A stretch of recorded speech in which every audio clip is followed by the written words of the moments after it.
पाकिस्तान से भारत लौटी मूक बधिर लड़की गीता के मां होने का एक महिला ने दावा किया है। महिला ने इंदौर के प्रशासन से गुहार लगाते हुए गीता को अपनी बेटी बताया है। वहीं प्रशासन ने गीता से संबंधित सभी जानकारी केंद्र सरकार को भेजने की बात कही है। इंदौर में रह रही गीता को लेकर लगातार देश भर से लोग उसके माता पिता होने की दावेदारी कर रहे हैं। गीता को लेकर मिलने की बात कह रहे हैं। मंगलवार को प्रशासनिक संकुल में एक बार फिर से जबलपुर से पहुंची एक महिला ने गीता की मां होने का दावा किया। महिला का कहना है कि चाहे तो सरकार उसका डीएनए टेस्ट भी करवा सकती है। वहीं उसने ये भी कहा कि गीता ही सालों पहले गुम हुई बेटी नज्जो है। हम जबलपुर के रहने वाले हैं। मेरा कहना जो है मेरी बेटी से मिलाया जाए और मेरा खून टेस्ट लिया जाए। मेरी बेटी है वो, और समझो मेरे बेटी को मिलाया जाए, मेरी बेटी को दिया जाए।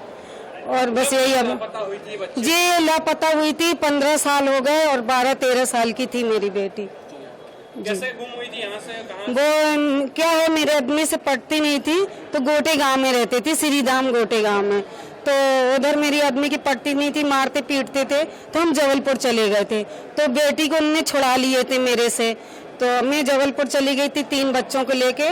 तो उन्होंने बेटी को रख लिए, उधर से दो दिन में लापता हो गई। मेरे को 2 महीने बाद खबर लगी। जैसे ही खबर लगी तो मैं गई घर, तो रिपोर्ट लिखाई, ढूंढे सब जगह ढूंढे, कहीं नहीं मिली मेरी बेटी। फिलहाल जिला प्रशासन ने महिला का आवेदन लेकर उसकी जांच कराने की बात कही है।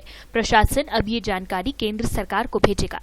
जी हाँ, एक जबलपुर से एक कपल आया है जो ये बता रहा है कि जो अखबारों के माध्यम से गीता के बारे में जो न्यूज़ उसको पता चली है, तो उनका ये दावा है कि वो उन्हीं की संबंधित हो सकती है।